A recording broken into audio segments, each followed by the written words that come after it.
It was 1943. Across the Atlantic, the war had consumed entire nations. But for thousands of German soldiers, their war ended in a place they never expected, in the heart of America. They were captured as enemies, yet treated with a kindness they could hardly believe. What they found inside the United States would forever change what they thought they knew about the enemy. When the Allies advanced through North Africa and Europe, thousands of German soldiers surrendered. They were disciplined, loyal, and trained to believe that Americans were cruel and uncivilized. Nazi propaganda had convinced them that capture meant humiliation, starvation, or even execution. But when their trains rolled across the quiet farmlands of Texas, Oklahoma, and Wisconsin, they saw something entirely different. Instead of destroyed cities or angry mobs, they saw peaceful farms, open skies, and children waving curiously from porches. They expected hatred. What they found was humanity. By the end of 1943, over 400,000 German prisoners of war were held in camps across America. According to the Geneva Convention, prisoners were to be treated humanely. But America went beyond that. The POWs were given food, medical care, and even small wages for their work. They were allowed to write letters home. Some camps even had libraries and sports fields. In a camp in Texas, German prisoners were shocked to be served real butter, eggs, and coffee. One soldier later wrote, "We couldn't believe it. We were eating better than our families in Germany." For men who had faced months of hunger at the front, this was unthinkable. At first, the guards kept a strict distance, but the Americans assigned to watch over the prisoners were often young men themselves, farm boys and students turned soldiers. Over time, they began to see the Germans not as monsters, but as people, and the Germans began to see the same. Some prisoners were artists, musicians, and teachers before the war. They organized orchestras and theater groups, painted murals, and built furniture from scraps of wood. For the first time in years, they were allowed to create something instead of destroy. Then came the biggest surprise of all: movie nights. Every week, American films were shown on makeshift screens inside the camps. Black and white stories of cowboys, detectives, and dancers filled the barracks with laughter and wonder. At first, many prisoners thought it was propaganda, but soon they realized these movies were simply a window into American life. Imagine being a soldier trained to die for the Führer and suddenly watching Fred Astaire dance across the screen, or hearing Bing Crosby sing about dreams and love. For many of them, it was their first glimpse into a free world, a world where ordinary people could laugh, dream, and express themselves without fear. They sat silently after the films ended, whispering to each other, "This is not the enemy we were told about." In some camps, prisoners were sent to work on nearby farms and factories. They harvested crops, repaired roads, and built fences side by side with American civilians. They earned small wages and could buy cigarettes or soap at the camp store. Some even received Christmas gifts from local families. One German soldier in Georgia opened a package and found a knitted scarf with a note that read, "From a mother to a son far from home." That simple gesture brought him to tears. It was hard to hate people who showed compassion. Slowly, their beliefs began to crack. They started to wonder if the Americans were so kind, then what else had their leaders lie about? Not all prisoners accepted this new reality. Some die-hard Nazis formed secret groups inside the camps, threatening or attacking anyone who seemed too friendly with the Americans. But the seeds of doubt had already been planted. One prisoner later said, "When we saw how America lived, the farms, the freedom, the fairness, we realized our leaders had hidden something from us. They told us we were fighting for the most advanced nation on earth, But here, we saw something greater. The American guards also changed. They stopped seeing their captives as faceless enemies. They saw them as young men far from home, fighting a war most didn't even understand. Friendship was not allowed, but respect grew quietly between the fences. By 1944, many camps felt more like small towns than prisons. The prisoners published newsletters, held lectures, and even staged concerts for their fellow inmates. One U.S. officer once remarked, "They brought their discipline and culture with them. We didn't have to teach them order, they already had it." But what touched the prisoners most was dignity. They were treated as men, not as criminals. It made them question everything they had been told about America. Still, the guilt never left them. They knew that back home their families were suffering under bombings and hunger. They read letters filled with fear and despair. Meanwhile, they were safe, well-fed, and even entertained in the land of their supposed enemy. One prisoner wrote, "It is a strange feeling to be the enemy and yet be treated better than our own soldiers back home." The contrast was painful, but it opened their eyes. For the first time, they were free to think for themselves. They read American newspapers, listened to American music, and saw what freedom looked like.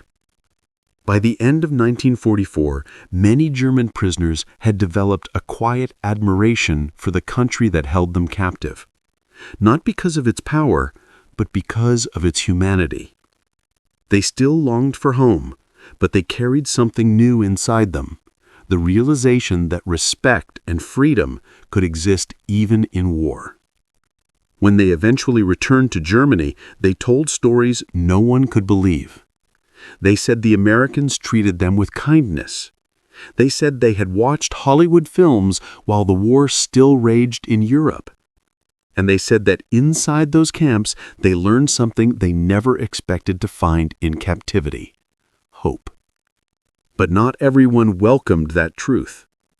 Inside the camps, another battle was beginning, not between Germans and Americans, but among the prisoners themselves. The war outside was ending, but a new conflict was about to unfold behind the fences. The war in Europe was raging on, but inside the barbed wire fences of America, another kind of battle was quietly unfolding. It was no longer about bullets and bombs. It was a war of loyalty, fear, and awakening, fought between Germans themselves. By 1944, word had spread among the prisoners that life in American camps was far better than anyone had expected. Most of them were thankful for the food, the safety, and the strange sense of peace they found there. But to some, especially the die-hard Nazis, this comfort was dangerous. They believed that showing gratitude toward the Americans was a betrayal of Germany. They saw kindness as weakness and freedom as poison. Inside nearly every camp, small groups of fanatical soldiers began to form secret networks. They called themselves true believers. Their mission was simple: to keep the Nazi spirit alive, even behind enemy fences. They held meetings in dark corners of the barracks, whispering about loyalty to the Führer. They painted swastikas on walls and punished anyone who questioned their cause. To them, surrender was not defeat. It was an opportunity to continue the struggle through intimidation, propaganda, and control. The German officers among the prisoners often encouraged this behavior. They organized the camps as if they were still part of the army. Each man had a rank, orders were given, rules enforced, and those who broke them faced harsh consequences. Many ordinary soldiers felt trapped. They had seen America's kindness, but fear kept them silent. They knew that if they spoke against the Nazis inside the camp, they could be beaten or worse. The fences could keep them from escaping, but they could not protect them from each other. In one camp in Texas, a young prisoner named Hans began to question everything. He had watched American movies, talked with the guards, and started to doubt the stories he had grown up with. He believed that Germany's war was built on lies. When he tried to discuss it with others, he was warned to stop. Soon after, his name appeared on a secret list, a list of traitors. Within days, Hans was found dead in his bunk. The official report said suicide, but everyone inside the camp knew the truth. He had been silenced. Incidents like this began to happen in several camps. The Americans were shocked. They couldn't believe that the prisoners, living in relative comfort, were turning on each other.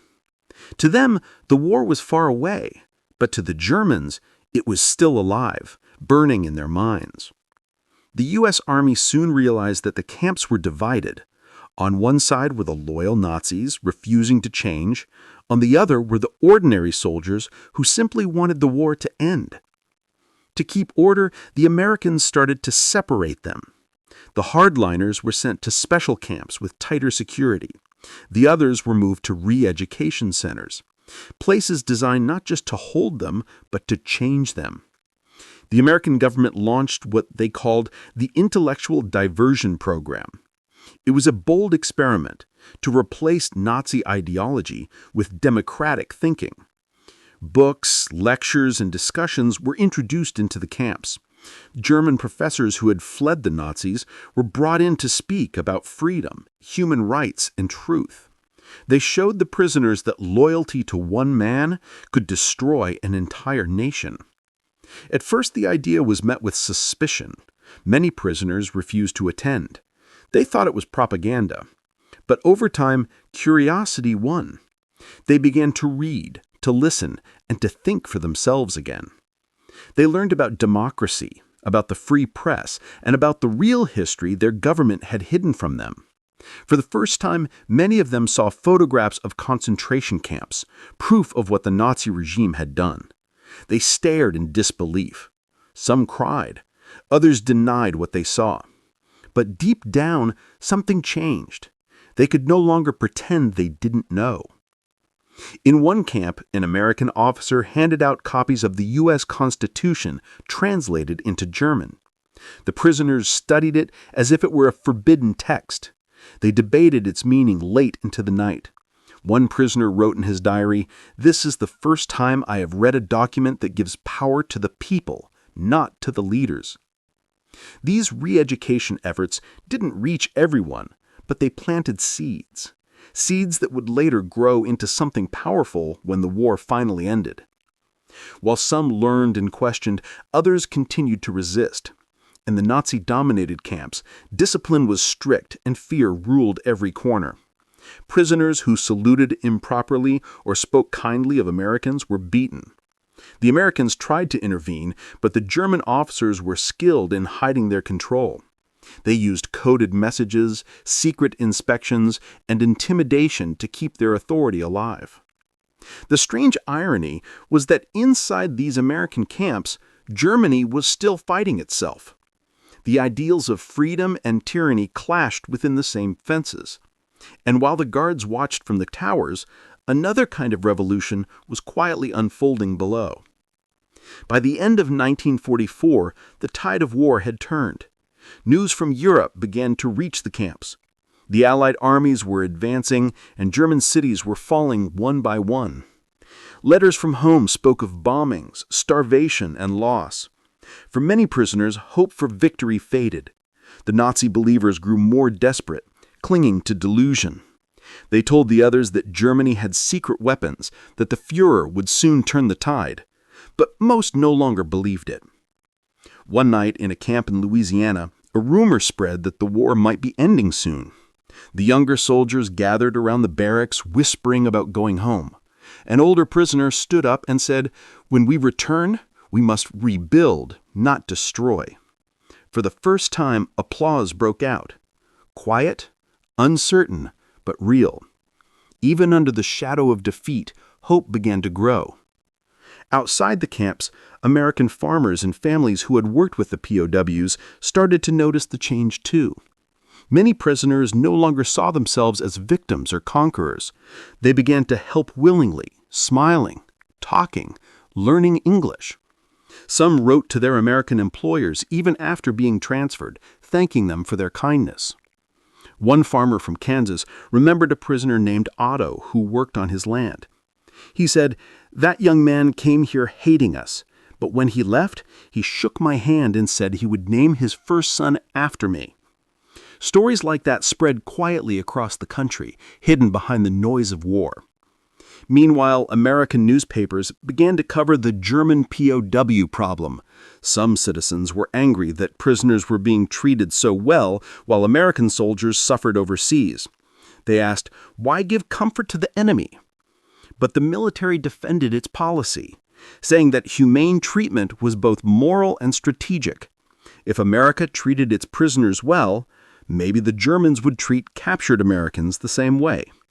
And more importantly, it showed the world that democracy could win through decency, not cruelty. Inside the camps, that message was taking root. The prisoners had seen two worlds, one ruled by fear and one by fairness.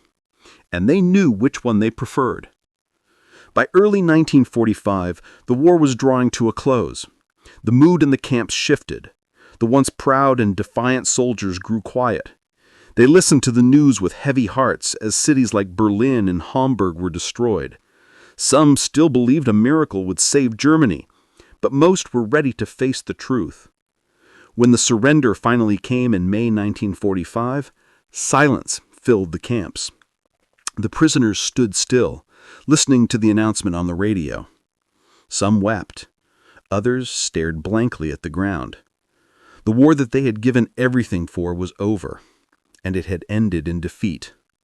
Yet for many of them, it was not the end. It was the beginning of a different journey, one of reflection and rebirth. They were still prisoners, but now they were prisoners of memory, of guilt, and of discovery. They had seen both sides of humanity, the cruelty of war and the kindness of their captors. And as the gates of the camps began to open for repatriation, they carried with them a story the world would struggle to believe. Because in the land of their enemy, they had found something far more powerful than victory. They had found their conscience. The war was over. The guns had fallen silent. Across the world, cities lay in ruins, and millions mourned what had been lost. But inside the quiet prisoner-of-war camps scattered across America, thousands of German soldiers waited, not for orders, not for battles, but for the long journey home. For many of them, the war had ended months before the official surrender. They had already seen the newsreels, read the headlines, and listened to the American radios. They knew Germany had collapsed. The Führer was dead, and the empire they once fought for no longer existed. Now all that remained was uncertainty. What kind of country would they return to? Would their families still be alive? Would they even have a home to go back to? The prisoners had spent years in America, far from the destruction. They had built small worlds within the fences, working, studying, thinking. Many had come to admire the sense of fairness and freedom that surrounded them. Now they wondered if such a thing could ever exist back in Germany. The process of repatriation began slowly. In early 1945, Allied officials started organizing the return of prisoners. But there was a problem. Germany was shattered, its infrastructure destroyed, its people starving. Millions of refugees wandered the ruins. Sending hundreds of thousands of men back all at once would be chaos. So the United States began transferring prisoners to Britain and France first to help rebuild war-torn Europe before they were allowed to go home. For many, that meant months, even years of continued captivity.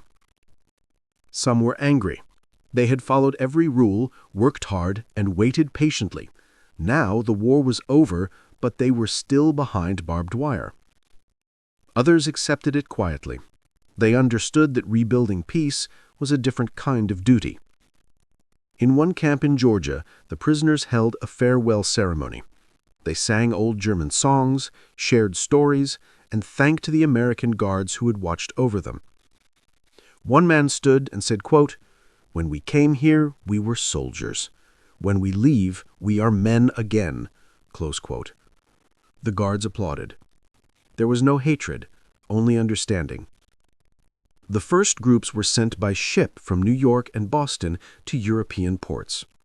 As they boarded, many looked back at the American coastline disappearing behind them. They had arrived as enemies. Now they left as changed men. The journey across the Atlantic was quiet. Some stared at the waves for hours, thinking of what awaited them. Others talked about the camps, about the movies they had seen, the people they had met. They wondered if anyone back home would believe their stories. When they finally arrived in Europe, the reality of defeat hit them hard. The ports were broken, the towns were silent, and the air smelled of ashes. Everywhere they looked, they saw the cost of war. Children with hollow eyes, mothers begging for food, cities reduced to rubble. For those who had spent the last years in clean American camps, it was a shock. They had been spared the bombings and the hunger. Now they stepped into a land that barely resembled the home they remembered. Many of them were not allowed to go directly to Germany. They were sent to work in France and Britain as laborers to help rebuild war-torn Europe before they were allowed to go home. For many, that meant months, even years, of continued captivity. Some were angry. They had followed every rule, worked hard, and waited patiently. Now the war was over, but they were still behind barbed wire. Others accepted it quietly. They understood that rebuilding peace was a different kind of duty. Letters from families began to reach them slowly. Many learned that their parents were dead, their homes destroyed, their towns gone. Some cried openly. Others simply folded the letters and stared into silence. There were no words for such loss. But in the midst of the grief, there was also a strange sense of gratitude. They were alive. They had survived the war and the camps, and they carried something new inside them, an idea of what life could be like without tyranny. When they were finally allowed to cross the border back into Germany, many could not recognize their homeland. The cities were piles of ruins. The once proud streets of Berlin, Cologne, and Dresden were nothing but dust. People lived in cellars and shelters, trading food for survival. The country that had promised them greatness had left them with nothing. For the returning prisoners, this was a painful awakening. They had believed in an empire that had destroyed itself. Now they saw the full consequence of blind obedience. Yet, even in the devastation, small signs of hope appeared. The Allied powers had begun the process of rebuilding Germany, this time as a democracy. They needed people who understood both the mistakes of the past and the promise of the future. And unexpectedly, the German POWs who had lived in America became part of that change. Because they had seen democracy with their own eyes. They had seen what fairness looked like, what free speech meant, and how respect could exist even between enemies. They began to share those ideas quietly among their friends and families. One former prisoner named Friedrich returned to his village in Bavaria. He started teaching local children about what he called the freedom of thought. He told them how the Americans treated their prisoners, how they were given books and education instead of punishment. The villagers listened in disbelief. To them it sounded impossible. But slowly these stories spread across post-war Germany. Another Nan, Karl, who had worked on an American farm, returned home and refused to join any political party. When asked why, he said, quote, "I've seen what happens when one idea owns all the others. I'd rather be free to think." Close quote. Many former prisoners took up work as teachers, engineers, and farmers. They became part of a new Germany, one that would rise from the ashes with humility instead of pride. They carried the lessons of their captivity into their daily lives. Some even stayed in touch with the Americans they had met. Letters crossed the ocean for years, between former guards and former prisoners. They shared pictures of families, farms, and children who had never known war. In a world trying to heal, those friendships became quiet symbols of reconciliation. But not everyone welcomed them home. In many places, returning prisoners were treated with suspicion. Civilians who had suffered during the war saw them as men who had escaped the worst of it. They whispered, "While we starved, you were safe in America." Some even accused them of being Americanized, as if kindness and open-mindedness were weaknesses. The returning soldiers rarely argued. They knew words wouldn't change the pain their people carried. They simply worked, rebuilding houses, clearing rubble, planting fields. And in doing so, they helped rebuild not just cities, but trust. Years later, when Germany began to rise again as a peaceful and democratic nation, historians noticed something remarkable. Many of the leaders, educators, and community builders who guided the new Germany had once been prisoners in America. Their time in captivity had changed how they saw the world. They had learned that respect and compassion could be stronger than hatred, and they passed that belief on to the next generation. One former officer wrote, "In America, I learned that a man's worth is not measured by his uniform, but by his humanity." Those words would echo through the decades that followed. By the 1950s, most former POWs had quietly blended back into society. They rarely spoke of their time in the camps. But when they did, their voices carried warmth, not bitterness. They told stories about American guards who shared cigarettes, about movie nights under the stars, and about the strange feeling of being free in captivity. For many, those years had been a turning point, the moment they began to question blind loyalty and rediscover conscience. They called it the education of defeat. Even today, letters and diaries from that time still survive. They speak of confusion, transformation, and humanity. They reveal that war can destroy nations, but it can also awaken individuals.